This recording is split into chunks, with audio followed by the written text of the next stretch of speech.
Hey guys, welcome back to the podcast Under Your Bed. Woo! Oh my Hey, gosh, y'all. I am so... What we got today? Oh, I'm so excited to cover this one. So we are covering the newly released Black Phone, which actually was out in 2001, but due to COVID, didn't actually come out to 2002, which I think was a very smart move because this movie was very marketable. Very good. So correct move in waiting to release it in cinemas, though I appreciate having it on home streaming now. CJ, could you tell us a little bit about it? I sure can. So after being kidnapped by a child murderer dubbed the Grabber, Finney starts receiving calls from previous victims who attempt to help him escape through a black phone. Oh my god. Dun, dun, The black dun. Yeah, and so this has, a lot of like cast coming out of Sinister. We have director Scott Derrickson. This is written, Joe Hill, the son of Stephen King, actually wrote this short story that this is based off of, and that's Joe Hill. And then we have kind of a young cast of kids. This movie's basically revolves around Finney, who's played by Mason Thames. This is new for him too. I think this is like one of his first, if not the first movie, which is pretty insane. That's pretty risky. From what I heard, director had like really strong ideas for who he had in mind for the cast. So that's cool to see. And then same thing with Gwen. She has a bigger resume. Gwen's played by Madeline McGraw, coming out of Toy Story 4, Ant-Man, Cars 3, stuff like that. And then, of course, Ethan Hawke is playing the infamous Grabber. Oh my God, he's so good. And he's coming out of, some classics like Training Day, The Northman, The Purge, and Valley of Violence. So, those kind of like the big names. We got some fun ones thrown in there, too. The kid's dad's played by Jeremy Davies. He's a throwback all the way to like Twister. Come on, that's pretty fun. We got cows. And Jeremy Davies. So I thought this movie was really well made, a lot of fun. I want to say it was like particularly scary. There were some jump scares and things, but overall well made movie. Just what are your top of mind thoughts, Taylor? Yeah, honestly, I really loved it. I really loved it. It was one of those movies, and this is how I know I really loved it, is about halfway through, and we were watching this outside on my deck, just like three of us outside. I looked around and I realized we had all leaned in about halfway through. And I don't think any of us left that position until like the movie was done. And I love something that just you're so invested in what's going on. And I think huge thanks to like how good the acting is, especially from the kids, which is just incredibly impressive given their age. And oh my God, Ethan Hawke creeps me the F out in this movie. How about you? What are your like initial thoughts? Man, I totally agree about the kids. They crush their roles. And that's always a props to the director, Scott Derrickson, because working with kids is tough. It takes a very patient, diligent director to get the best out of a child actor. So I thought they all did great there. They had some fun stuff going on in the story. They had elements early on that kind of came back into play later and were kind of woven throughout, right, in some of those flashback sequences. So it's nice to see that there's like holistic ideas like returning to this film. We're not going like House of Wax route where certain things are just like there for no reason. No, and did you not feel like this had such a Stephen King vibe without feeling too heavily like it? I didn't feel like I was watching like a repeat, but I definitely had that feel of it from like the time period, it being based on kids. There's some of that like paranormal, they crushed the era. Yeah. Yeah, and definitely they had some very like obvious call outs to Stephen King's like It with the yellow rain jacket, the black balloons, and some like perhaps you could say a reference to Babadook with the main character's hat. So pretty fun sort of call outs to other influences for sure. But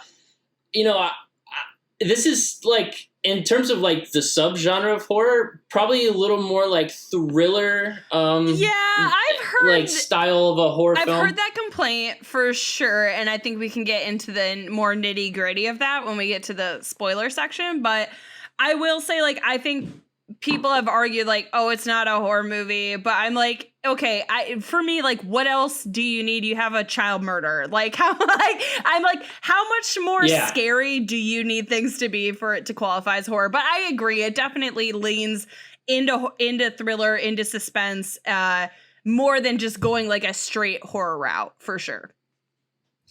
Yeah, so I'd say, either way, this is a movie that's definitely worth going to watch. I would say if you're like movies that are revolving around a child's perspective, thinking things like maybe Stranger Things, not that it's a similar style movie, but in terms of like that child's perspective in this like big scary world is kind of going to speak to similar audiences, I believe. I totally agree. And I thought it was great. What are your ratings, Taylor? Let's get there. Right, so for my Monsters Under the Bed, this is I feel like actually this is a pretty hard one for me because, like, okay, if you take the concept at it just face value and you're like, there's a man kidnapping children off the street and they're just gone, a la like John Wayne Gacy type vibes, that's scary. I also think Ethan Hawke delivers a very bone-chilling performance, but I think my issue is that, like, maybe because it isn't impactful for like adults other than if you like have kids, so maybe you feel differently than I do about it, like it isn't like gonna resonate as hard or like stick in your brain. Sure. So just because of that, and because it does have so much of the suspense thriller vibe, I would probably give it, for Monsters Under Their Bed, probably a 2 because it's scary, but it's not scary. How about you? Yeah, I'm with you on that 2-star rating. That the 2 Monsters Under Your Bed rating. You're never seeing any murders. No one dies on screen. No. There's some graphic effects in terms of gore from the dead kids that are basically assisting our protagonist through his attempt to survive this situation, and a couple jump scares. So yeah, 2 Monsters Under the Bed is about all I can give it. Granted, if you're a kid, oh my God, do not show your child this movie. My God, not for the kids. And if you're really, maybe I could see some audiences being very sensitive to the idea of their child being kidnapped and murdered. Yeah. So clearly not for everybody. But overall rating, where are we at, Taylor? I would give this a absolute solid 3, teetering on probably a 3.5 for me. It doesn't quite get to, again, like the level of like this is pure cinematic excellence. It's definitely not to that level. But I will say, like, I was totally engaged. I thought the writing was very on point. The kids acting, even the adult acting too, was on point. Like, it, again, you're just, if I'm sitting there leaning in, you did it right. So I have to give it a 3. How about you? Again, we're on the same page there. 3-star. Man, overall, the clear vision out of Scott Derrickson, it was there. Obviously he had great source material to begin with. We would be happy to talk about some of the, adaptation, what we liked, didn't like. But, in terms of a horror movie, it didn't quite get there in terms of scariness. There were plenty of suspenseful moments, but there are also moments that at times I felt borderline derivative. I could see that. Cliche, I could see that. Once or twice. I'm not saying throughout the whole thing, but outside of those moments, it was pretty masterfully made film. And, I think there's some limitations with like largely being set in one location with one actor.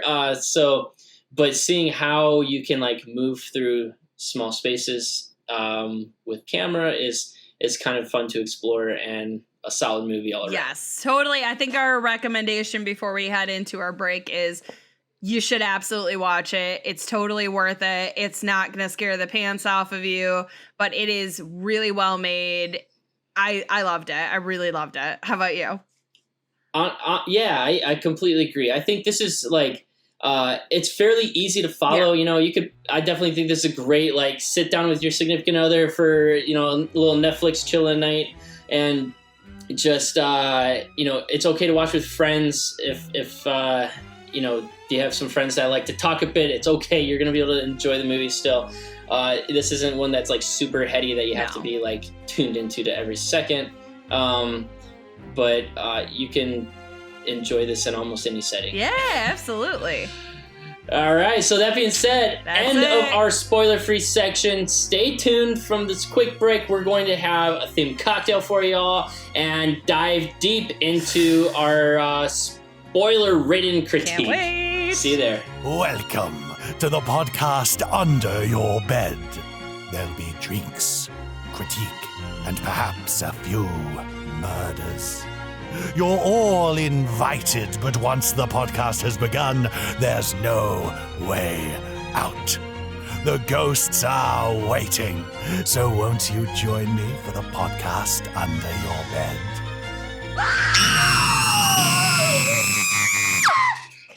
Go away now. Thank you. That was the best intro to one of our episodes we've ever done. Why have we never thought to just have child labor on the show? Yes, that would solve every All the problem we have. problems. Oh my god. So if any of y'all don't know, that's Taylor's niece and nephew. An there, adopted and, other nephew, essentially. Because he's I was going to say, I didn't recognize. Towns is here all the time, so. There you go. So they gave us our scream to kick it off today, because we got children screaming in this movie. Yeah, perfect. Why not? Perfect. Whew. So now that adrenaline's out of our system, let's calm down with a cocktail. Today we have the Black Magic Cocktail for the Black Phone. And basically, this is like a French 75 that's dyed black. Yeah. And we stole this from Feast and West, and I suppose they stole this from French 75s. Like the OG So, recipe. Yeah. So it's basically just vodka that's dyed black with some simple syrup, a little lemon, and champagne. Oh my god. And it is delicious. It's so good. I've never had French 75. Actually, you know what? I think if I even had it at all, it was like forever ago. And so I kind of forgot about this drink. Yeah. But as I was making this, like everybody in my house was like, so you're making 6 of those now. And so like I did, and everybody We're all gonna loved need them. one. They are so good. This might actually be in my top tier so far of the cocktails we've done, I think. Oh, fair. Yeah, Very I think good. this would be one to definitely bust out at any cocktail party next time you got a little family gathering or something. Or Halloween. This is like a perfect little like, hey, it's a regular cocktail, but it looks like Halloween, so it kind of works out. Though I think you should disclose the one issue that we might have with the drink. Oh, well, if you haven't noticed by now, if you're listening, you're not going to see, but there's my tongue. The black food coloring has dyed my mouth black. Taylor's working her way there. Yeah, I'm getting there. She's 3 cocktails behind me. So,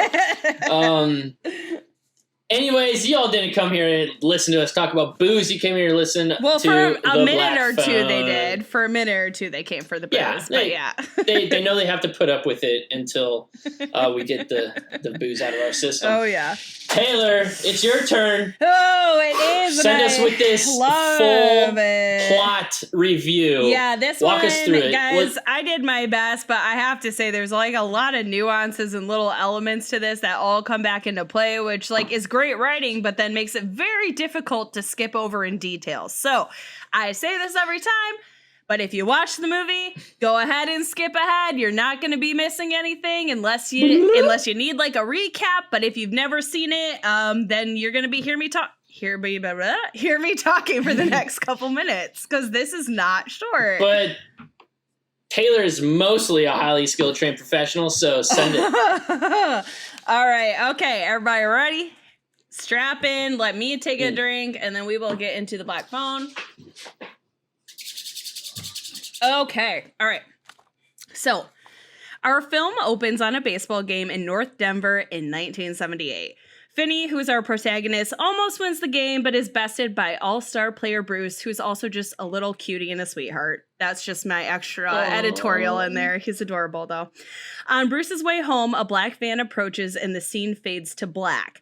It's through the titles we realize that boys have been going missing from this town for quite some time, and unfortunately, Bruce is now one of them. Finney's life is pretty rough as we see him and his sister Gwen have to deal with an alcoholic and abusive father at home, and the poor little guy is perpetually bullied at school. School is not any better, obviously, for Gwen either, as she's questioned by police officers about a dream she had regarding Bruce. Finney is bullied by a group of kids, but is saved by a friend. And God, I just love him so much. Local badass Robin, who's just a little cutie. Robin tells, yeah, I love him so much. So Robin stands up for. He's a good little punk. He's so good. He stands up for Finney, but he also tells him that someday you're gonna have to stand up for yourself, and I can't be here every day. So. The next day at home, Finney awakens to hear his sister screaming. Inner conflict. Ugh, I hate this. And being threatened by their father, who's holding a belt.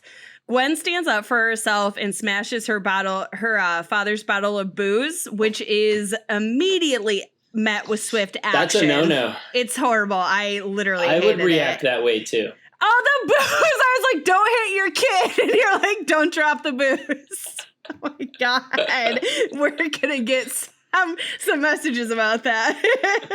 Oh my God. We might lose some audience. Yeah, right. Oh my God, okay.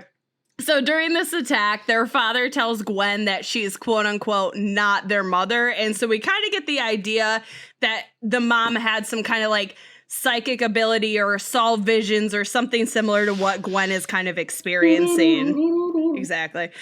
We then see Robin walking home and a figure exiting a black van. And sadly, Robin, I wish he did. Robin also disappears.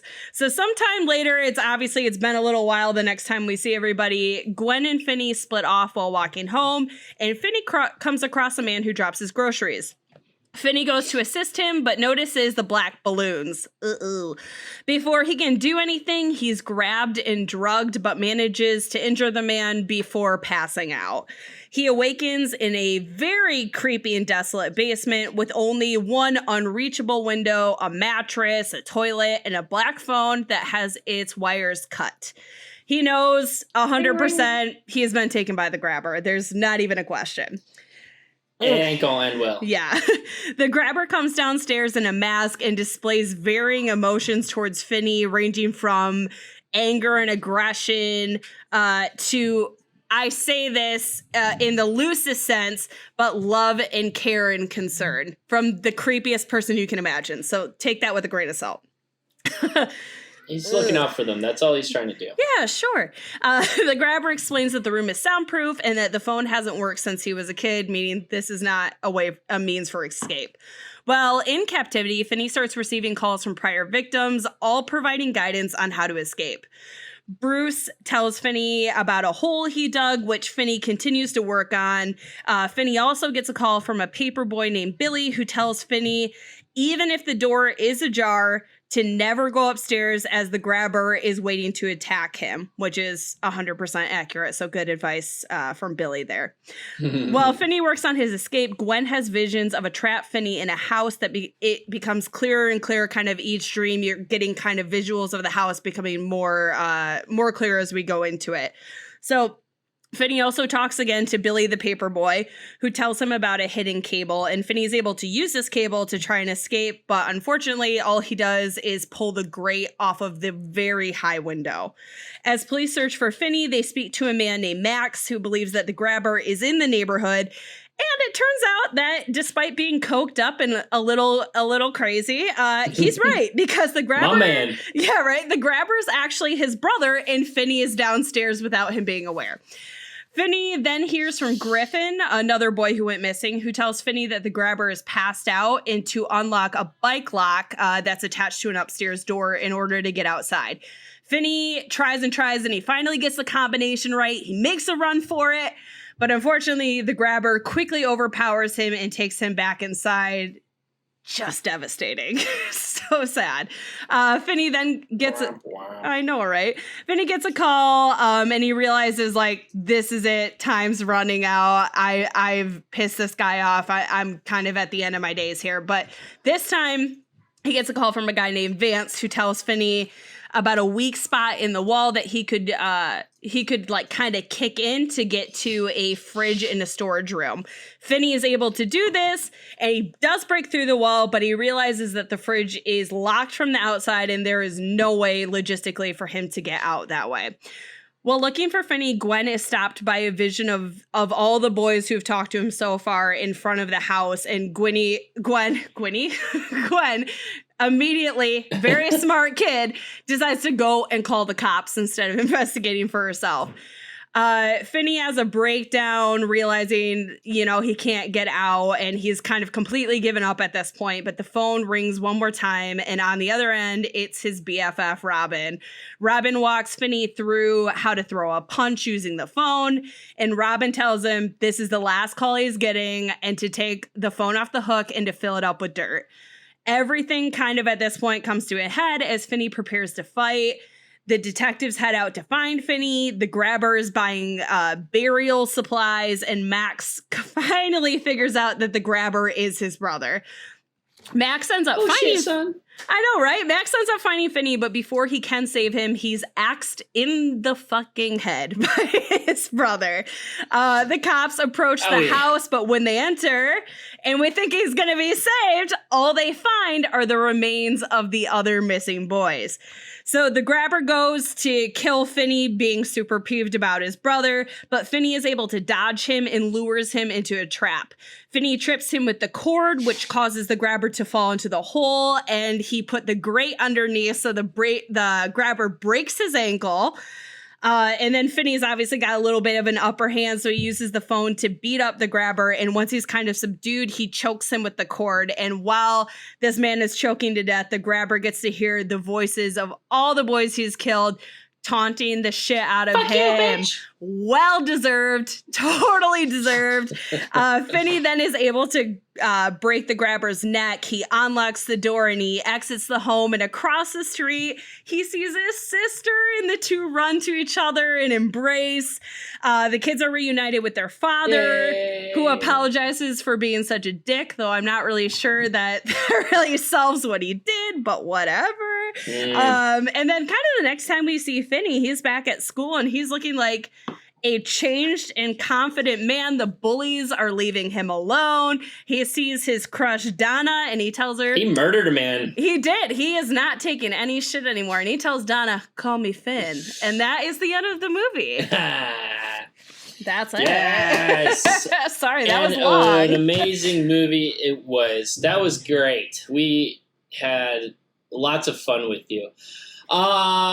Where do we begin? I'd say story, but I think the characters are fun to start with because this is a character-driven movie, and well, no, I guess it's more of like plot-driven in terms of getting out of the room. But I think the characters are interesting from carry it though. Yeah, I think the story is simple, but the thing for me is like I don't think necessarily that a story has to be like super convoluted or complicated to like get its point across. Like, yes, this is a very simple story, but like as long as you're supporting that with like a good cast, like I think you can pull it off. And for me, this movie did pull it off for that. And I have heard the complaint like, oh, it's too simple, there's not enough going on. But I have to say, like, what else could you do with this story aside from showing child murder? And I don't really think that's like the vibe they're going for. You know what I mean? That's fair. Yeah, so what were some highlights for you in this cast? Oh my God, okay. So going with the cast, I have to say, like, Gwen is so good. It's unreal. Like, so at first, I kind of got a little nervous because I thought we were entering that, like, very too precocious, kind of annoying kid vibe. But then when you see, like... Yeah. Everything she's dealing with and having this like horrible dad who's tough like abusive. Yeah. And then you get where she gets that thick skin from. And then I think it's important that her and Finney are such contrasting characters where he's afraid of his dad. He's going to not do anything, and where she's going to break the bottle and kind of be like, fuck you. You know what I mean? Like, so I really think that actually worked out. How about you? What was like or who I should say was a standout for you? No, for sure. The kids like carried the film. They were so fantastic. I thought Finney was really great at, played by Mason Thames, of course, was great at like, acting like this, like scared child in an extreme situation, but someone that was also able to like carry his wits about him because, I have kids and, in a lot of horror films, you end up with like characters making really stupid decisions. And right off the bat, I think all the kids in this movie are making pretty good decisions. Minus, I think, two situations. Each time we see a child grabbed is, come on, y'all. Black scary van, get out of there. There's a grabber on the loose. What are you doing? It's the 70s, so though, that was man. my only thing. It's the 70s. I know, it's the 70s. You want to be helpful and kind, and that's what they take advantage of, are those politenesses we have in society. So I can forgive that. Yeah. But the rest of the time, I thought they were great. And no one really felt like a stereotype to me, except I would argue the father. Okay, tell me why you think that. Yeah, and this being the character Terrence, played by Jeremy Davies. I was just rubbed the wrong way at the introduction of his character. I liked the development he had throughout, but when we first are introduced to him as this alcoholic that takes his belt off to whip the kids, it just felt a bit cliche. And the acting didn't seem to bring any nuance to that character beyond like this stereotypical role. And so I couldn't tell if it was an acting problem or a writing problem or a directing problem. I was a little lost. And I think it's just when you're giving like a flat character to begin with, it's difficult to build from there. So I don't know. Do you agree, disagree? Yes and no, I guess, actually, now that you kind of talk about it. So on the one hand, I think he works really well as an abusive parent because he displays varying, like, I'm affectionate, I love you, but I'm also, like, really volatile, and I think that's a better viewpoint than having, like, to me, a stereotype would be the dad is boozing all the time, bottle in hand, like kind of swaying around, and is just kind of like that the whole time and volatile the whole time. But when he has like those moments where he's like, oh yeah, come talk to me, like, I love you, I think that's a much more like, to me, that's a much more nuanced viewpoint. I think where I had an issue at the character was more at the end of his apology and going, I don't feel like he made up for it, even though, yes, he listened to Gwen and yes, he went and looked for Finney. But other than that, like, I don't think there's enough redemption. And I don't think the movie's necessarily trying to redeem him. But I'm not sure that it's necessary then to have that whole, like, I'm so sorry thing, because it's like, is this guy actually going to change? Is he going to be a different person after this? The kids don't look convinced, which I think totally makes sense. But that was the part for me that kind of fell apart. I actually thought the rest of it was pretty, to me, on point. I mean, I think it's fair, but I think it's like, hey, it's the first step to his recovery, right? His acceptance of his wife's death. So perhaps there's a light at the end of a tunnel sort of situation. You hope. It's just so bleak that I'm like, could it ever really change? You know what I mean? Yeah. I mean, now that he's like accepted that his daughter does have a gift, that his wife therefore did have a gift of this like clairvoyance. Yeah. And so, perhaps that gives him some reflection on whatever that history was that led him to her death, likely, and his alcoholism. A part of it is also that, like, and this is more of like a makeup wardrobe thing, is the father's character was like really clean. Like he wasn't super disheveled, especially in like the opening scenes. And obviously you can be an alcoholic and like go to work and kind of hide it from the function, world and keep your shit together. So there's a lot of ways that looks in the real world, but something about it was just like a little like too convenient. It was like too convenient of a story element. I felt like where it was just there to create some sort of like conflict at home that can help drive the story in this like perhaps metaphor of a bad guy. I was going to say that's where I feel like the connection is, though, is the Ethan Hawke's character essentially being a stand-in for an abusive parent. You know what I mean? Like, especially with like Ethan Hawke's character holding the belt when he's sitting upstairs and like, again, that varying range of like, oh, I'm loving you, I'm taking care of you, I'm feeding you right now, and that like I'm gonna kill whiplash. You. Yeah. And hearing it like you saying this out loud, it makes me think about something that I wasn't really paying attention to. I know there were like changes in the mask from like mouthless and like half a face to a full face. So that definitely like lends itself to that sort of like whiplash of what person am I going to be interacting with today, right? Yeah. So there's like, are they like moody today? Are they edgy and snappy? Are they hung over and gonna yell at you for being too loud? Exactly. Yeah. So I kind of think that's a really great play. Something that I didn't like immediately pick up on, but but I definitely do once you like sit and review. I do think I get what you're saying though about like I will say like I think just because Jeremy Davies is so like kind of like nerdy, adorable looking that it is a little bit harder for you to also go like, yeah, he looks like he'd be, and I get like, again, we can't be like, he looks like an abuser, he is an abuser, but I'm just saying like, it is a little hard when you're like the guy, the nerdy guy from Twister is like the abusive dad. I do get that. I think he played it to the best of his abilities, and for me it worked, but I completely get where somebody would be like, I'm not sold on that. Well, just like some of the cliches, the stereotypes, right? Like drinking a big bottle of vodka, and he was making like, a screwdriver when he wants to.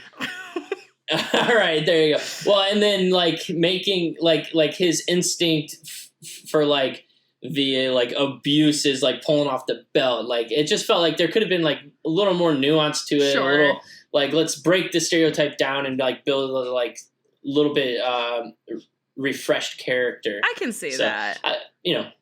But I think the acting was fine for what he was given. So and it was forgivable at like through the rest of the movie. Like it didn't take me out of the film. No, and so moving on to a more nuanced character, and I think we would both agree there is Ethan Hawke's the Grabber.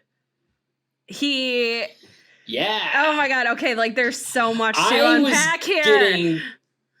I was getting some serious like Walking Phoenix Joker vibes. Yeah. His impression of that I thought like that's a really like unhinged character with like potential like psychological trauma or something that's driving him. So what are your thoughts? Well, I think like you touched on it, but I think the mask for me was like one of the more telling elements of like who you are going to kind of get, because I felt like the more of his face you saw, and you really don't ever see his face in full except for like 5 seconds at the end. But I feel like the more face you saw, the less aggressive and agitated he was and the less violent he was. But when you had like the full on mask, like especially with the upside down frown, or upside down frown, just a frown. It was not upside down. That'd be a That's smile. That's a That's smile. a smile. That you knew like something really bad was going to happen. And I felt like his voice too matched it so perfectly, where he was like very soft spoken and almost like kind of creepily childlike when like the mask wasn't really there. But as soon as it was on, it was very like gruff and very like scary. Right. So through your work and some like training I have, a person can perhaps like regress to like childhood through trauma. And, it's definitely like an indication perhaps of like what's driving this character. But I think this is something interesting to talk about, which is we don't have a full backstory for the grabber. In fact, he's not even named. It's just this like, whatever newspaper headline he was given. And, so we know very little. So I'm just curious, your thoughts. How does I have that, so many thoughts. Does that help the story? Does that hurt the story? Where are you? I'm fully on board with it helps the story. I am a firm believer of the less is more mantra. I'm actually a little concerned about the prospect of a sequel solely because, like, I think what makes this guy scary is, like, first off, he's a placeholder for anything. Like, okay, you're abusive parent. Okay, like a John Wayne Gacy type. Like, he's a placeholder for that because he doesn't have a name. He doesn't have a backstory. But that said, I think we get some good context clues. Like, the boys, when they call Finney, say he used to hear the phone ring too. So you've got to wonder, like, is there like an element of an abusive trauma history, which I would gather yes. And then if you want to go like a little bit more fan theory with it, is it possible that he had some kind of like psychic whatever and it was beat out of him or whatever happened to him to like completely ignore that because Finney gets it. And no other boy could hear the phone. So I feel like there is this like very Stephen King psychic element to like what's going on there. But like the grabber's completely disconnected from that. And I think like his mask is a way to like disconnect from the violent things he's doing. Where when he shows his face or most of his face, it's in a loving way and he can be more, I say again with big quotations, like, because I don't think what he's doing is loving. Human. Yeah. Loving. But like acting like a caring person, he can show more of himself where he's like hiding behind this mask when he's so violent. And so you have to wonder like what happened in his childhood. So I feel like they put the pieces there to make some very good guesses. But honestly, I don't really want an answer. I don't want a backstory. I think you ruin it. And the whole story, honestly, is about Finney's journey. So why I don't really want to know. What's your take on that? Sure. I mean, I get it. It's like, the Jaws mantra or something like, don't see the monster. Right. So that's, I guess you're right. It doesn't create an unnecessary distraction, but I guess at times I was just like wondering. I wanted to know. Like I did feel like the movie, it wasn't super high paced in terms of like plot development. So I feel like there was screen time to perhaps weave some of that in, and then you have like this like cokehead brother that gets introduced late in the movie, and I was wondering at the time, like, oh, are we going to start like cracking into the backstory of their family dynamics or something? And we never did. So, I was kind of like left wondering and wanting some. Yeah, I get that. Like, I think, to be honest, for me, I really like, what's his name? It's James, was it Ransom? Oh my God, let me double check that. I don't have that wrong. Yeah, James Ransom. Woo, nailed it. Hey, I actually really enjoy him. But I actually did find his character very distracting more than anything. And he has such like a personality that during the movie, then it felt very disjointed where you had this very like subdued situation, which I was into. I wasn't asking for anything more. But then he came in, he's kind of like, I'm coked out. And you're like, whoa. Yeah. Like, whoa. The tone felt unnatural. Say, he played an amazing paranoid cokehead. He did. I thought his acting was fantastic. Oh, he's so and it funny. Definitely like he brought some humor to it, which I guess it helps like create a false sense of like security or like gives you a little like lightness just to crush you back to this cold reality, perhaps. But yeah, you're right. Like his character really didn't serve anything. No, he didn't. movie? I think you're right though. I think he was the break that maybe you needed at that point. I think you nailed it actually. Where I think I maybe went might be I went the wide. use. But I think you're right. I think he was necessary actually in a way because it is pretty fucking grim. So to have like a glimpse of comedy is maybe important. And it does give us the only on-screen death. Am I wrong about that? No. The axe to the head grabber. is the only time we see a murder. Oh, and the grabber dies. Yeah. Yeah. So those are our two on-screen deaths. All adults. That's actually kind of interesting. I think that's a good move, in my opinion. Interesting. Despite there being, what is it, 4 dead kids? 4 or 5? 5? 4 or 5? I forget. 4 or 5. Anyways, let's maybe go to the grabber, Ethan Hawke. Ethan Hawke. Talk to me. How did you like his performance his acting yeah, performance? so That's what I'm looking for. obviously we touched on a little bit about it, just talking about the grabber, but he is tasked with a very he's tasked with 15 difficult things to do. He first it's like you have no backstory, sort it out. Then it's like also you're behind a mask for most of the film, and then you have to also carry an entire range of emotions and deliver that from behind a mask. And for me, I felt like he nailed it. Like, Ethan Hawke is so iconic. He's a heartthrob. You know him. It was so weird to see him in this role where you're like, you are creeping me out, man. And I love that though, because I'm like, I think of Ethan Hawke as like, this is probably so wrong to say, but like, okay, there's the initial part where he's upstairs and he's shirtless, and I was like, he could still get it. He could still get it. I know. For 1 minute. For 1 minute, That's some kinky shit, yo. You gotta tone it back. Wait, you're watching too many horror flicks. Oh my god, no. For 1 minute though, I was just like, God, I was like, he's older, but he's in great shape. He could get it. But okay, for just a minute. And that's before he got even creepier. So I feel like then I was like, oh god, throughout. But I don't know. I thought that it's a huge feat to act behind a mask, and I felt everything that I thought he was trying to put out. How did you feel?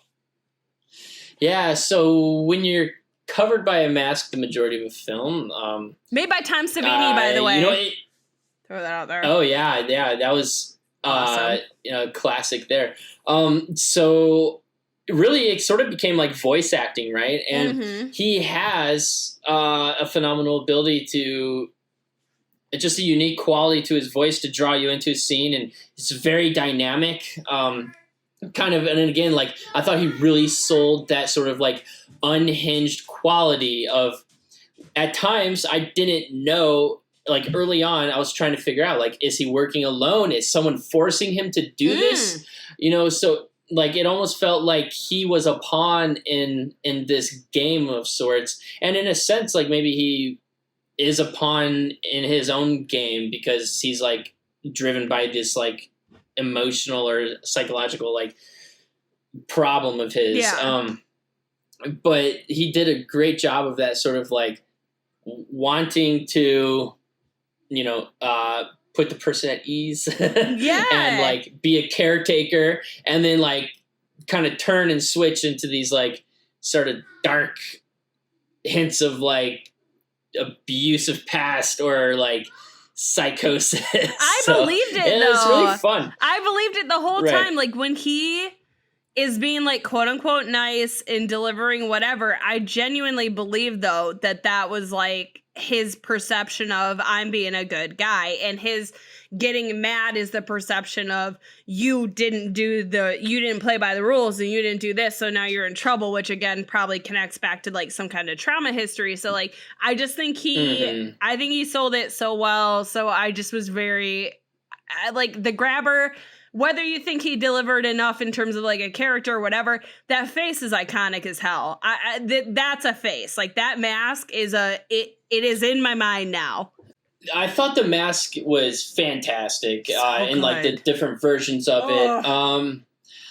Now I was trying to decide, however, were the masks necessary? And I suppose once you're like discussing it as, like from the perspective of like a metaphor of like what sort of like faceless, what mask of this person am I going to see today? And how can then, they? I believe it becomes super necessary. Yeah. Change from one to the other.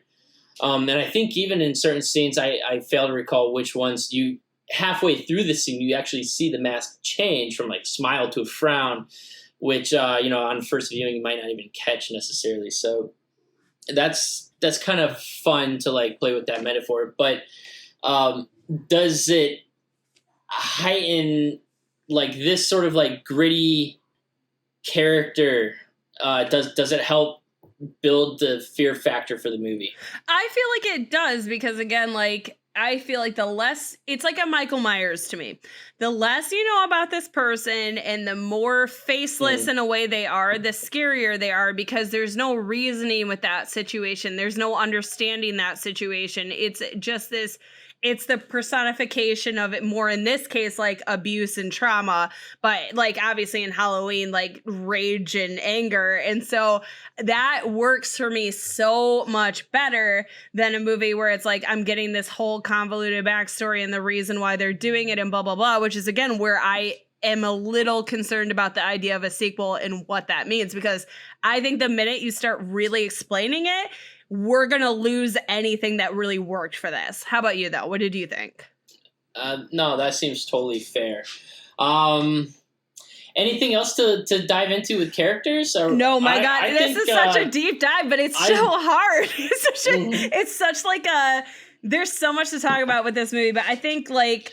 Aside from just saying that the boys, all the boys who made the calls, I really felt like brought their own thing to it. And I really do appreciate that. And like, they didn't all get like face screen time. You know what I mean? Like sometimes you got a side view, sometimes you just heard the voice. And so I just want to throw a little credit to those guys, because I think they did an excellent job, but maybe don't get the credit they deserve. Yeah, again, sure, it's like a voice acting role, and in a lot of ways that's more difficult, right? Because you can't lean into to other aspects of acting. I would love to talk about the editing. Yes, me too. I thought this was one of those examples, as I mentioned in the spoiler-free section, where you actually get this like homemade footage that was useful and lent a purpose to the story, and in different ways too. In different ways too, not always just the same thing. In several ways, yeah. So early on, I thought it did a great job of like establishing the setting, right? Are you talking like the opening credits?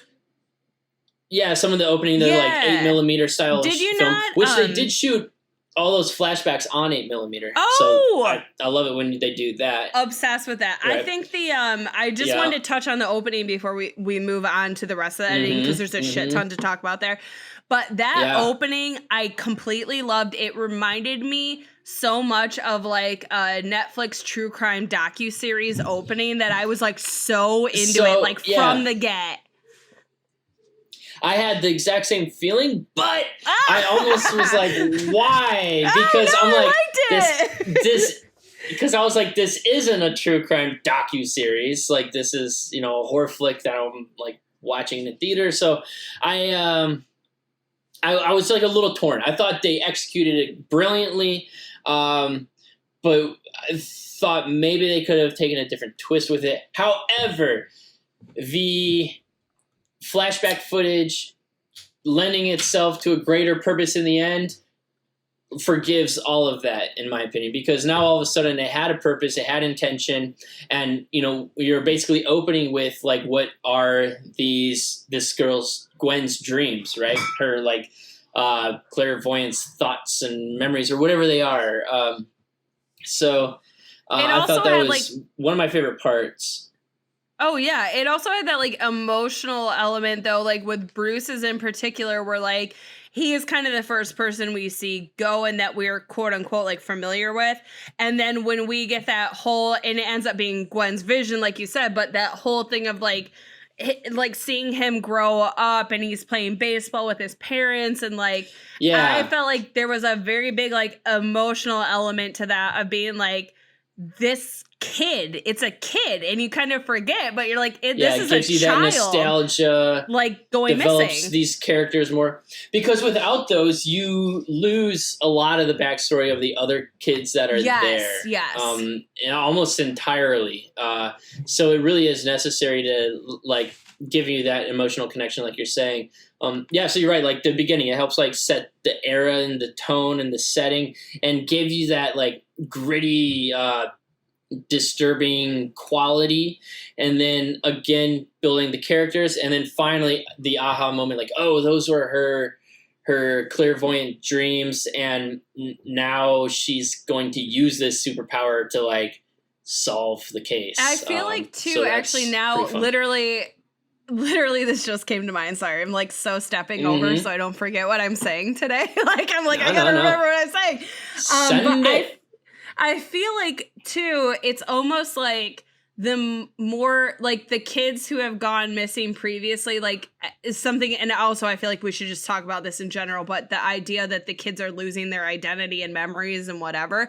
But like, I feel like you almost get less and less of a glimpse into who they are. Like the further back we go, aside from Vance is there, I think specifically to give us the address, but like, I feel like that's a really interesting idea where, you know, Robin we're so familiar with in the present. Bruce we're familiar with in the present, but then we get all the backstory. And then we're kind of getting less and less as we go down the line. Like the longer they've been gone and the more that they're losing like who they are. Which also, that might be the creepiest concept of the entire movie. You know, people always ask, like, what's your greatest fear? To me, it's losing my memory. Like I always felt like I had a pretty bad memory, and if I start like forgetting the people and the people I love and the things that I enjoy, like that's horrific to me. So being caught in this void and not even remembering who you are is definitely like a disturbing thought. So I would love if you have any theories on where are they, or like why are they trapped there? Like where, like what is this weird, bizarre, like alternate like reality or because they're trapped in a phone, or like some of them have power, some of them don't. What's going on? I feel like, I guess, like, okay, I can't. It was one of the questions I kind of had throughout the movie of being like, and it wasn't, I appreciate this because it wasn't something that like I got hung up on watching it, but it was something I kind of thought about later, which I think is good because again, you don't want that to be a distraction, but also you want your audience asking questions after the fact. I think it's so hard to like make a guess as to like where they are or what's up, but I think the whole thing is that they aren't able to move on obviously until this guy is gone and dealt with. But it is really interesting that like they bring up aspects throughout of being like, this isn't a good place, something bad is happening here, because he said something like, I think it's the kid who plays baseball says like, we don't play baseball here, we don't play games here, like something to that effect. And that's actually also like a very creepy line of you're like, oh my God, like what is going on there? And obviously when you see all their spectral whatevers, they're bloodied and whatever, they don't look like in a good place. And then you pair that with this idea that like the longer you're there, you forget who you are. And also like I get that Billy character being like, I don't know that person anymore, don't call me that. But it's so creepy. So I guess like honestly I didn't answer that in any way. That wasn't a concrete answer. But like I don't feel like it has a concrete they're trapped answer. There until it's like a classic Ghost, right? It's like their soul's trapped there until they have some sort of like resolution that they didn't get in the real world, perhaps, right? So yeah, did you have like a different take on that, or? No, I couldn't go too much beyond it. Honestly, I don't think they gave us much to run with. especially in terms of like who gets the powers and who doesn't. Why do these powers exist? I feel like that at least is, to me, sorry, I'm a toe stepper today. I feel like that's at least a little bit more clarified with the fact that like they all said the phone was ringing, but we didn't hear it. And I feel like the only reason that Finney hears it is because he has this like not quite as strong as Gwen where she can see things, but like he's got something of that where he could hear the phone and no one else could. That's just my take. Refresh my memory though. Did all of the other kids in the room hear the phone? No, none of them. I thought they... No, they literally... They say the line, the phone rang, but none of us heard it. That's and right. the grabber did hear it, which again makes you go, like, was there a psychic connection there? Like, what? Yeah, which, just more questions. But questions that don't have to be resolved. No, and so back to... Sorry, we went off of it a little bit, but back to some of the editing and cinematography stuff that I think we had like some agreements and some disagreements with. In particular, I think one shot that I wasn't totally sold on, but you were, was the shot of Gwen running. Walk me through your likes of that. Remind me of the scene again, because I just want to make sure I got the right context. Yeah, she just finds out that Finney, they get the call that like they don't know, they're asking where Finney is, and so she immediately knows like something is bad. So she takes off out of her friend's house and is like running, and it's kind of like a and she gets that. To me, this was like one of those moments where like you're trapped in a dream, especially with this girl with like these clairvoyant dreams. Like she is like running in place, right? She's like trapped in her fear. She's trying to move forward and cannot. And to me, it was like the best shot that has ever like captured that feeling of like trying to run in a dream, being chased by a monster and not being able to get there. And I'm pretty sure the way they went about it is it's extreme slow motion. Probably shot this at like 120 frames a second at least. And then they put her on a treadmill, and then they did a warpo zoom where, you're dialing in and you're zooming out, and it's like this super distorting foreground background feeling while she's on the treadmill was like an additional element that I'd never seen done in that type of shot. So I thought it was fun and creative while working for putting us in her shoes emotionally. I have more of a respect for it when you kind of lay it out that way. I think initially because it's so different than the way the rest of the film is shot, it kind of took me out of it for a minute. But the fact that, like, as you explain that, I go, okay, yeah, I think I get that a bit more. I guess another question I have for you is, so first off, have you seen the movie Sinister ever? Oh, don't hate me. I have not. No, I know. I'm not hateful because I'm not a fan. This is such a relevant movie. Okay. Mm-hmm. But it feels like it's one that's like on most people's list that you have to watch at some point. So yeah, you know what? Actually, for me, this is actually, to be fair, this is the whole issue I have with the don't show too much thing, is that I was very invested in Sinister, thought it was so fucking creepy for about 3/4 of the film. Then we hit the end, and you see all the shit, and it completely lost anything for me. I was done. I think though, so I guess then this will be more me talking if you haven't seen it, but there's a couple shots to me that are so reminiscent of Sinister, but like for me it was too reminiscent of Sinister. Like the part where Gwen is having, like, I think it's maybe her like second or third dream, and you see Ethan Hawke in front of the house and he's holding the balloons. It looked exactly like Sinister and exactly like Bagul, and it took me totally out of what was going on because I was like, well, this is Sinister, instead of being like, this is Black Phone. You know what I mean? So did you feel like, I guess as somebody then who hasn't seen Sinister, this is actually a good question, did something like that look funky to you, or did you think, yeah, this works? No, it felt like, back to sort of that true crime intro, right? It felt like a little bit of like redundancy of the genre tropes. And I feel like I've seen similar shots like that before, but in a way, you could argue that it was appropriate in the sense that these visions might, not be in like full context, not totally clear always, right? Like there were sort of mistakes in them, right? Like obviously that can't be a real thing she's seeing. Right. I don't know why the grabber would be standing in the front yard holding balloons, right? It doesn't make any sense. So, I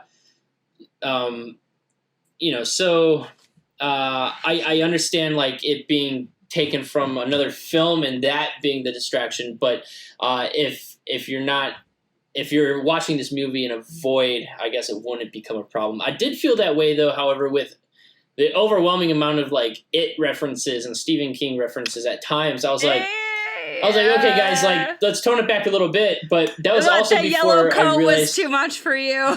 She's riding in the rain on the bike. That was too much for you. Well, it just left me like wondering why. But this was before I knew that Joe Hill, Stephen King's son, had wrote the original story. Okay.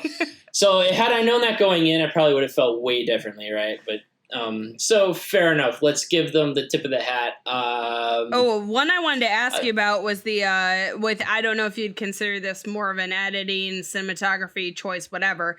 But how did you feel about? So okay, actually, the first jump scare got this shit out of me. I'm not gonna lie. But the second one with the floating body is what I wanted to ask you about. How did you feel about that? Because I'm not gonna lie, it was not my favorite thing. I loved the introductions of the characters of the boys, the dead kids. Yeah. And the first jump scare got me. I think the second one a little bit. And I was a little like, what's up with this exorcist body? Why do we have floating stuff going around? But then they started playing with some other effects, like the bottles like flying and smashing against the wall. And then I forget the older boy with the long hair that like went flying backwards. Pinball Vance. So the floating body like started to like fit more into this like these bizarre like breaks in the physics of it all. But I don't know. It sounds like it bothered you.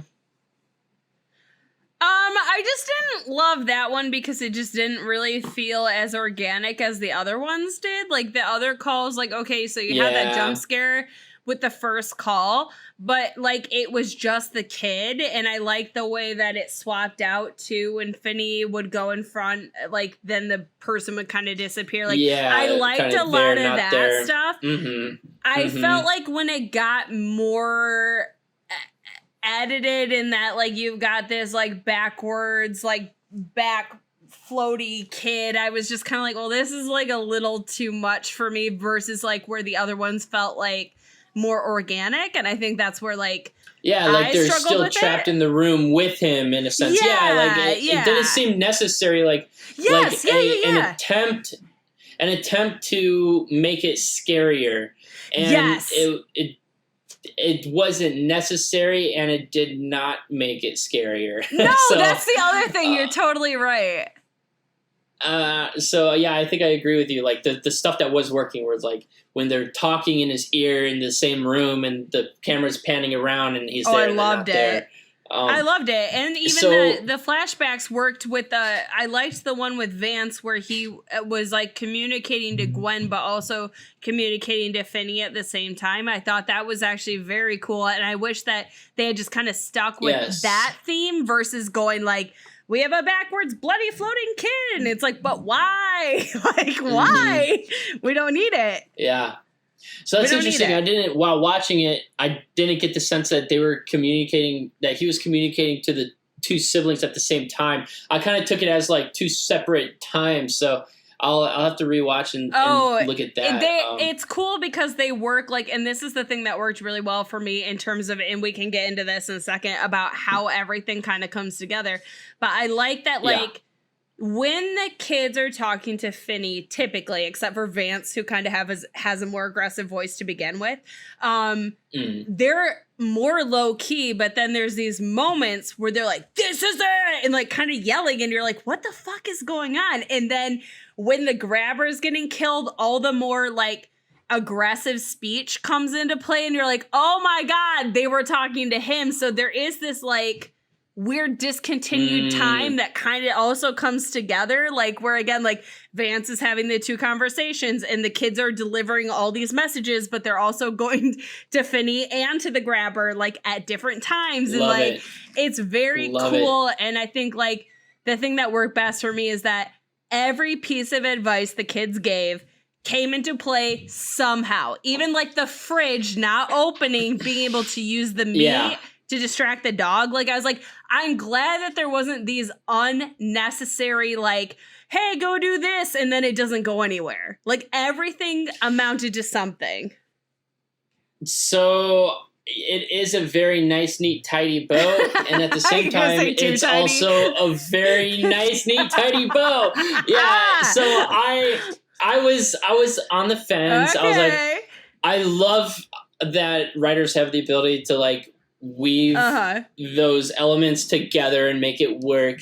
What I loved about this movie was that our main character was able to create his own version of all of them, right? Yes, so Finney you're right, didn't, you know, so he didn't like just directly take the advice that he was given. He sort of like used the element that was presented to him.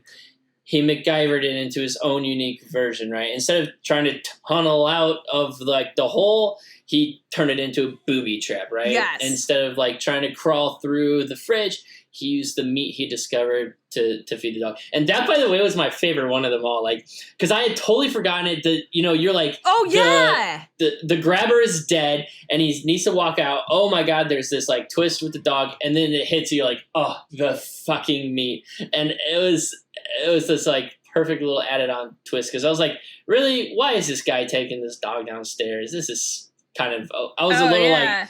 But he looked like a good boy in the end. He looked like a good boy. I know he is. They're all good boys. They're just corrupted by people.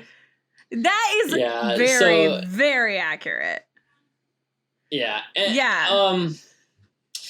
So what's your feeling about the resolution of the story overall? Like so I think came together? I think like just touching kind of on like the thematic elements to it before, the last thing I kind of want to touch on is just like the inspirations behind this, because that is kind of interesting. But just thematically, if we're going there first, so obviously I really like the idea that the grabber could be a stand-in for anybody in any kind of trauma or any kind of abuse. Like, I think that worked really well for me. I think having the belt, I think, was most prevalent just to make sure you kind of got that, whether like you felt like it was too heavy-handed or you felt like it worked. I think that's up for debate, but I like that.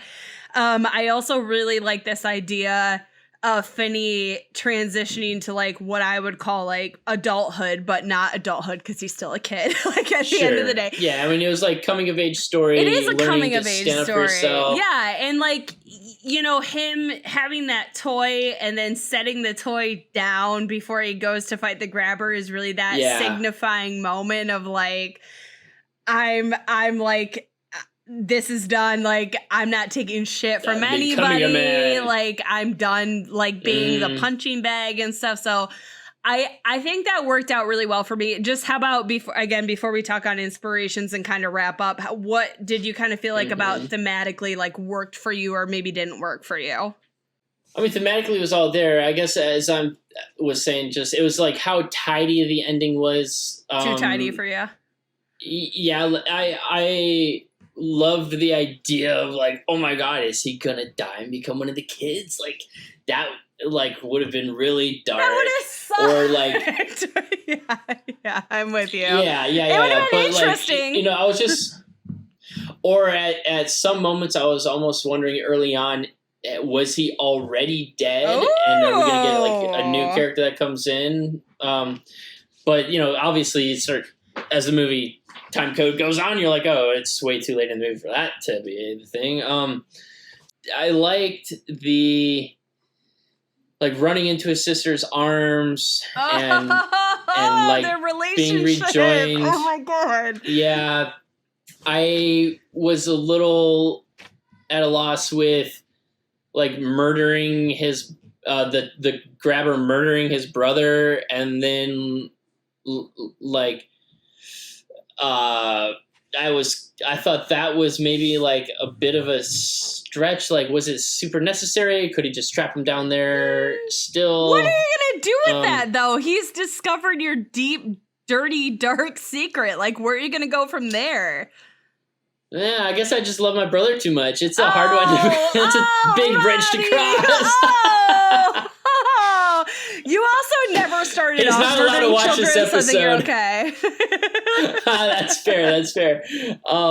You know, the whole like Silence of the Lambs like gag where they go to the wrong house. Oh my god, yes. You know, that's kind of fun in the sense that, hey, it gives him the opportunity to free himself, but at the same time, the sister Gwen like does play a role in like helping solve the case. But it's, now that I think about this out loud, it's like she really doesn't serve any purpose into his escape and freedom. Like, she didn't help him in any way. He would have gotten out, contacted the authorities, and I don't know. I might disagree. Help me out. I feel like there's something between the two of them and what's going on that links both of them in what they're seeing, hearing, and experiencing. I don't think in my opinion, this is just my fan theory here, but I feel like if she was not involved, I don't necessarily know that like he would have succeeded in the way he did. I get what you're saying, that like she just led them to the bodies, but also like I don't think that they would have even checked across the street at this random house and found those bodies. Like, I don't know when those would be found. So like I feel like the visions they're experiencing are kind of symbiotic, and I feel like there's something there where like she's helping him in some kind of way, even if it's through these like external visions. And again, like even finding the bodies, I don't know that they would have been found. Yeah, you're right. Finding the bodies would not have happened, perhaps. But I suppose you find out, like, oh, this guy has a deed to this house and the one across the street. Let's go look at that. But I'm not a cop. I'm not a detective. I don't know how it's done. I don't know. I think you nailed it there. Something that I forgot to mention that was kind of like an irk moment was while it was probably one of the more suspenseful moments in the movie when Finney does go upstairs trying to escape. Yes, okay. And the grabber is sitting there asleep. I'm like, kill him, motherfucker! To me, it was like why in the end was the weapon of choice like a phone and not that ginormous like toilet topper, whatever you call that thing. The top of the toilet, though, digging through the wall. I'm pretty sure it was not in its best. Okay, all right. But at that point in the movie, I don't think he had used it like to go upstairs, and he could have like just bashed him over the head while he was asleep. Yeah, like, I think maybe he hadn't thought of it yet. That's a plot hole, I think, for sure. I think there's no denying that's a plot hole. But I will say, at least, like in terms of like, all right, just bear with me with this scenario. You're a kid. All right. You've been kidnapped by a known child predator and serial killer. Yeah. You're being contacted by ghosts telling you what to do, and the ghost tells you, go hit the bike lock up. I'm going to go hit the bike lock up. Like, I don't know. Like, I'm a kid. Fair. I'm not an adult thinking, I should find a knife and stab this guy. But even then, like, would you rumbling through the drawers, like, cause a problem or whatever? You know what I mean? And then obviously we have no story if that's the end of that. But that scene stressed me the hell out. And because, like, it was frustrating because you knew, based on the time that was left, he wasn't going to get out. But you're also like, run! You know what I mean? You're like, get out of there! When he does make it outside, yeah. Oh, yeah. I hear that. It's just like, oh my God, it's a lot. And yeah, I'm sorry. I already know we've gone through quite a lot in this episode, but I do want to wrap up with some inspiration stuff and then some last minute thoughts. And I swear the longest episode we put out will be done at that point. But like, it's just, there's so much to dive into with this movie. And that's, again, like, I think a really big strength of it is there's a lot to talk about, and pro or con, there's a lot to talk about. So Indeed. In terms of like the inspiration, I felt like hearing the fact that they took inspiration from The Devil's Backbone, which is a Guillermo del Toro film from the 90s. Oh my God, like I saw it with the kids who were dead. I was like, oh, got it. Like got it 100%. So I really, really respected that. I did like the ties to Stephen King. I didn't feel like they were overwhelming. I think if there had been one or two more, I would have gone, oh my God, can we not? But I think it was just subtle enough that it worked for me. And then, yeah, just kind of like the inspiration for the grabber being this like amalgamation of clearly John Wayne Gacy is like the number one with the kids, like in the creepy crawl space, the fixation on boys, the kind of, obviously it's a magician in this, but it's a clown like in real life. And I also heard that like Ted Bundy and Dahmer were like inspirations, though I did feel like those were a little shaky in my opinion of like being a thing. What I heard was, oh God, dear help me. Scott, the director, Derrickson. That's the last name I was looking for. Scott Derrickson. Having grown up in Denver, Colorado, all these murderers were like hitting the news when he was a kid, and he even had this like traumatic story of his like neighbor kid came over and was like, my mom was just murdered. What and the was, like, fuck? Are you serious? Was literally tied with cable and violently murdered in her house. And by who? So these are like, I don't know. It's unknown to me. Oh my However, there's like some really dark stuff going on in Scott's background as a kid. Like, that's the world he grew up in. And so, yeah, I think those murders were just inspirational to him, at least, because he remembers seeing them on the news, as he's grown up. Oh my God! No, first off, I'm immediately gonna go Google who, as a true crime junkie, who the serial killer situation of that was. But like, no, I don't know if it's a serial thing, but. That's horrifying. And like, I think, as again, if you are like a true crime person, I think the 70s and 80s especially are huge for a horrific time period in America where that was running rampant. So it must have been insane to be a kid at that time and be like, this is on the news all the time. This is what I'm seeing all the time. So I really respect taking that inspiration, but then turning it into its own thing and not, obviously, again, the Gacy references are pretty like in the forefront, but maybe the more nuanced stuff with like the other killers and not making it such a copycat thing. I do respect that. That is super fucking creepy though. I did not know that. Right. So I'm giving up as a filmmaker. I'll never make a horror movie because I don't have the angst and horrific childhood trauma to inspire me to greatness. Dale's Dancing didn't do that for you? Dale's Dancing. Uncle Dale's Dancing at the Wedding. Yeah. That I'll probably be able to draw off of some of the horrific sights of that. So, all right, you could be correct there. All right, Taylor, give me your overall. Should they watch it? Should they not? What are we doing? All right, so real quick, my little last corner wrap-up thoughts before I get into kind of, or my last minute kitty corner stuff is that first off, again, I just want to point out, Finney is awesome. Finney is an awesome character, excellently acted.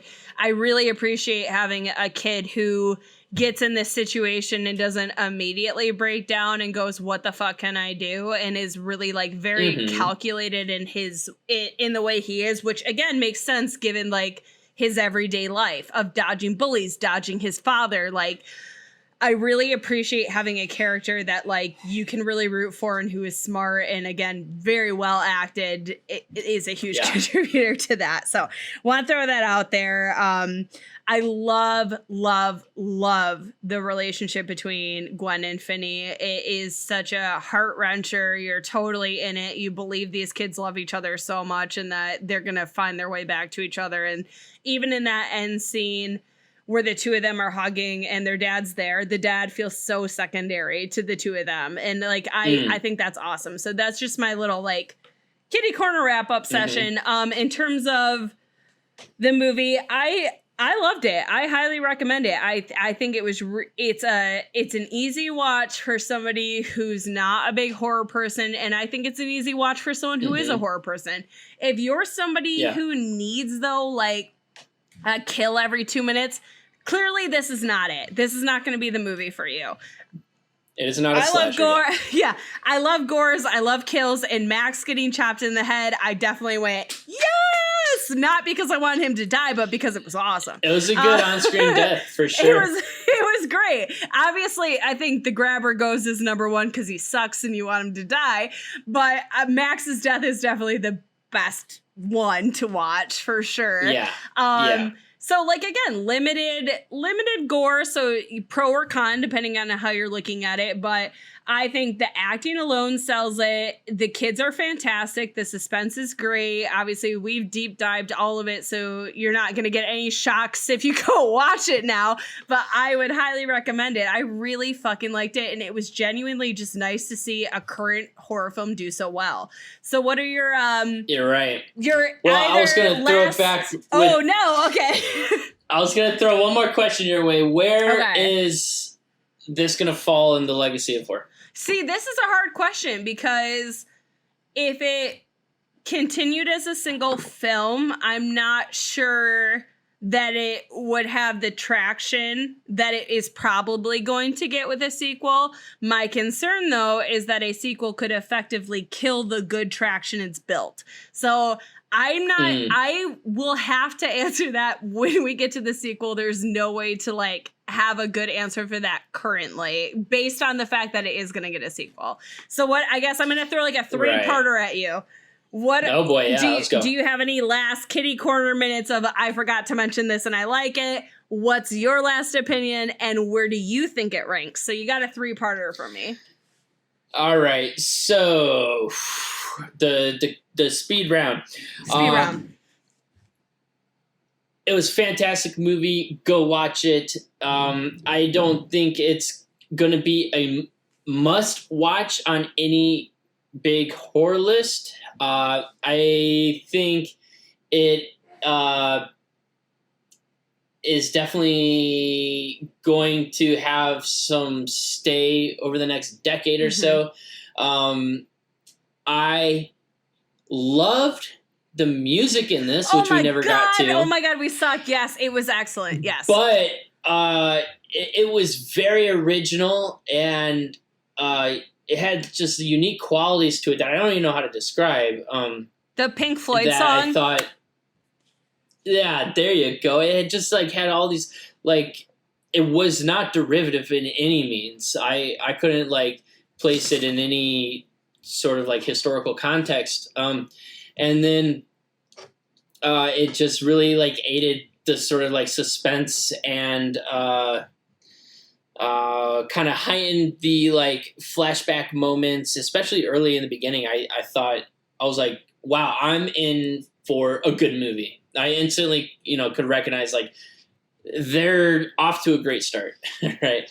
So those are kind of just the quick overall thoughts. Yeah, I think at the end of the day, when you are making a movie that draws so much inspiration from other iconic horror films, it's hard to build your own franchise, your own world. So given those limitations, they did phenomenal.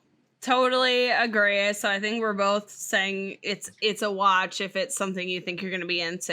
And I feel like this is a good time. Now we actually know what our next episode is going to be. We can actually promote this. We can promote this for once. But I think it's a good time to mention If it's something you want to try to watch ahead of the episode, which I think we both agreed you should do, our next episode and our last of kind of our kind of summary series, summer blockbuster, summer theme movies, is we are going to cover The Final Girls in 2 weeks. And we love it, I think, right? Yes, I love it. You love it? So right? great. Yeah. It was like this hidden gem I had no idea about. Thanks for telling me. Yes, it's so good. The fucking best. It's such a good time. Again, you're not going to be looking at a super intensive, gory, or scary movie, but goddamn, it is a great way to end your summer. I think so. If you have a chance, I think we both recommend giving it a view before listening to the episode, if you guys can. Do it. And yeah, that's... You got 2 weeks. You can squeeze it in. That's it. And then honestly, guys, after that, we're going to be starting to get into fall shit. And I is it okay we talk about October? Our season's coming. Give us some spoilers, Taylor. What's on the books? All right, guys, so I'm gonna hold off September's movies, and we'll let you know on the next episode. We'll see. But October, I'm proud to announce. I'm proud to announce or pronounce it that we are going to do an episode a week in October, and that means you get so much extra content, and I can't even tell you how excited I am. We've got a kick-ass list of movies, so stay tuned for that. Like I said, we're going to keep to the bi-weekly schedule until we get to October, but then it's going to be full mayhem. It's going to be amazing. I love October. Me too. So y'all stick with us for another month, and things are really going to ramp up. We're so excited you tuned in for another episode. Please come again. Please share it with your mama and your father and your cousin and your uncle and everybody you know, because the more that you can spread the good word, the more that we can keep this going for you. Yes, and please follow our social media accounts. They're typically under Pod Under Your Bed. You can find us on Instagram. You can find us on Twitter. You can find us on Facebook. Or you can email us at podunderyourbed@gmail.com and send us your recommendations, because we are already putting those movies on the list. So hit us up. We want to review the films that you love and want to see. Thank you guys so much. Have a good one.